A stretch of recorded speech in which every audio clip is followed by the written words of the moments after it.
25 Great Air Plants You Can Grow.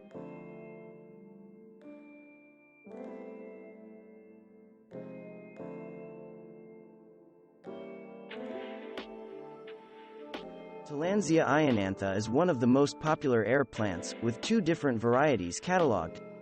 Dozens of cultivars are also available, but the species version is very popular, partly because it is extremely hardy and hard to kill. Tillandsia ionantha is an attractive plant, with layers silvery green leaves that deepen in color as they grow and extend. The leaves turn shades of red and pink before the plant blooms with beautiful violet blossoms. With the renewed popularity of air plants, growers are focusing on unusual colors. Unlike the red leaves of the species Tillandsia ionantha, the leaves of the Druid cultivar turn a peachy pink tone, and the flowers are white. This plant is usually only about 2 to 4 inches in height, but it is eye-catching nonetheless.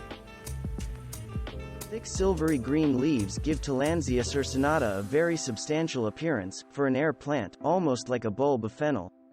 They flower in either yellow or purple and grow to 6 to 8 inches in length, although they are only about 1 inch across at their base.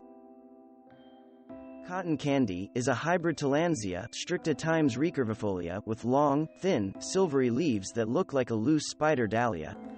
It was bred for its striking pink flower spike. The pink bracts look as though they are puffed up or inflated. Cotton candy needs very bright light to flower its best.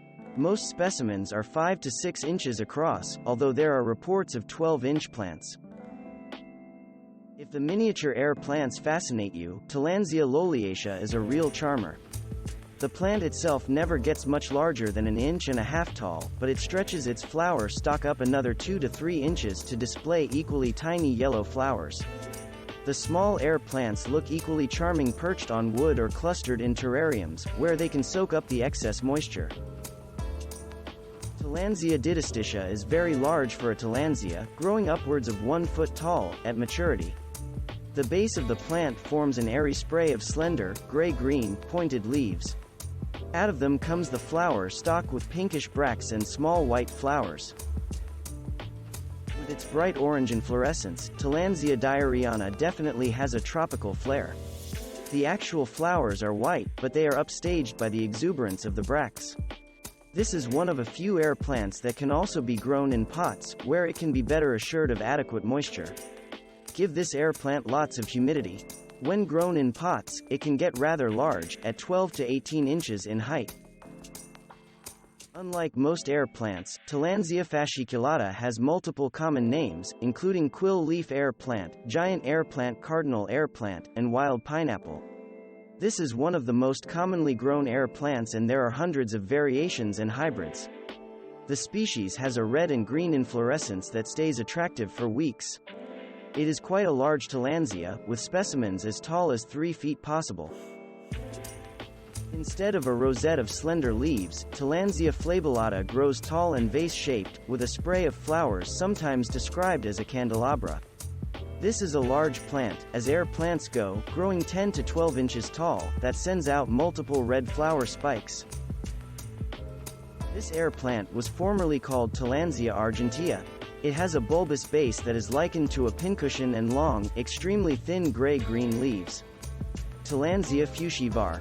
Garciles is a delicate plant that only gets about 5 to 6 inches tall and remains 1 to 2 inches in width. Even the flashy orange-red inflorescence is dainty.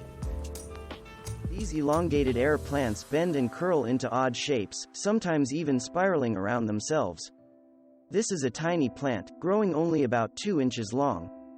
Tillandsia funkiana is a great choice for a terrarium or simply as a desktop novelty. As with so many air plants, the leaves will turn red as it gets ready to flower. The inflorescence is also red, with yellow flowers. Tillandsia gardneri looks a bit like a small yucca, with pale grayish leaves that taper to a point. It's a large-size air plant growing from 9 to 12 inches in height. This air plant would be a good choice if you can't provide the bright light and warm temperatures most air plants prefer. It's very forgiving, but it still needs plenty of moisture. If you are in the market for an air plant that makes an impact, Tillandsia maxima is worth a look. It can handle stronger sun than most air plants and produces multiple flowers simultaneously. The leaves turn a coral red before the plant blooms with brilliant purple flowers. This is considered relatively large for an air plant, reaching 5 to 6 inches in height with a spread of 3 to 4 inches. Tiny, but quite the show-off, Fuego is a cultivar bred to keep on blushing long after blooming. The leaves retain their bright color for months. But they are small plants, growing only about 1 inch tall. This could be a focal point in your air plant collection or a conversation starter on your table. They may not grow tall, but they do fill out quickly. Tillandsia recurvata goes by the common name small ball moss or simply ball moss. It is more of a nest shape, with a mass of slender, arching gray-green leaves and a tall lavender flower spike. Its leaves grow 2 to 6 inches long. This plant often naturalizes in the southeastern U.S., and it has the very peculiar habit of allowing its seeds to germinate while they are still in the seed pod. Tillandsia recurvata is a very easy plant to propagate. With a typical pineapple-type rosette of leaves, pink bronze will develop a hint of pinky bronze coloring if placed in strong, bright light. But it's the huge pink and purple flowers that steal the show here. This air plant is popular as a single specimen in small teardrop terrariums. White Star is a cross between Tillandsia ixioides x Tillandsia T. recurvifolia, however, it is much larger than either parent, growing up to 12 inches in height. The bracts are a rosy pink color with cream to yellow-colored flowers. The silver-gray leaves tend to curl about, giving it a sense of movement. For an air plant, Tillandsia xerographica has unusually wide, flat gray-green leaves that curl around like ribbons. Much thinner new leaves sprout from the center of the rosette, but the broad leaves make a great contrast in a display with smaller air plants. Tillandsia xerographica does not get terribly tall, topping out at 4 to 5 inches, but its wide leaves will spread a good 6 to 9 inches wide, making an imposing impact.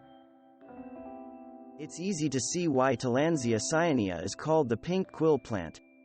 The pink bracts fan out like a feather, with purple flowers poking out the sides. Unlike most air plants, you can even grow Tillandsia cyanea in soil.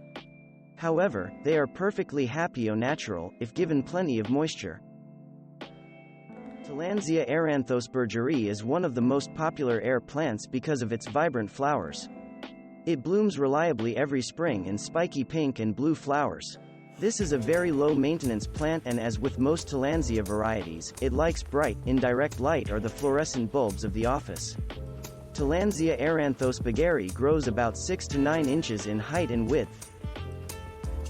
Several air plants tend to grow sideways or snake in odd directions. Tillandsia colby has an upright habit, like a bunch of celery.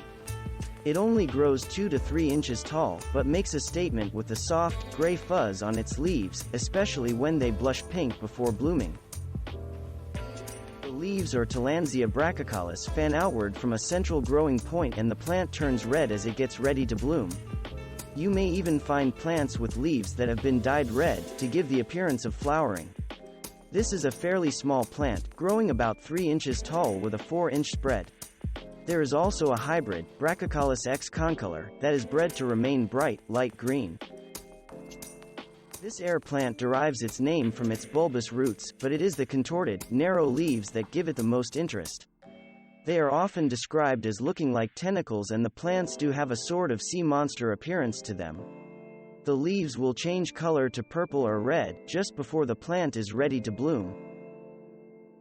Tillandsia cacticola is hard to find in cultivation because it does not produce many offsets.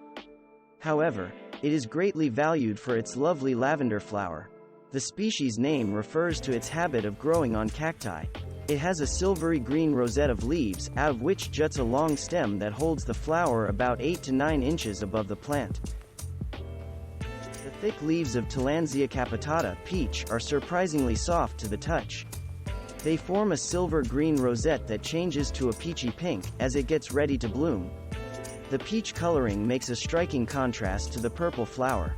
The largest specimens are 5 to 8 inches tall, although 2 to 3 inch plants are common.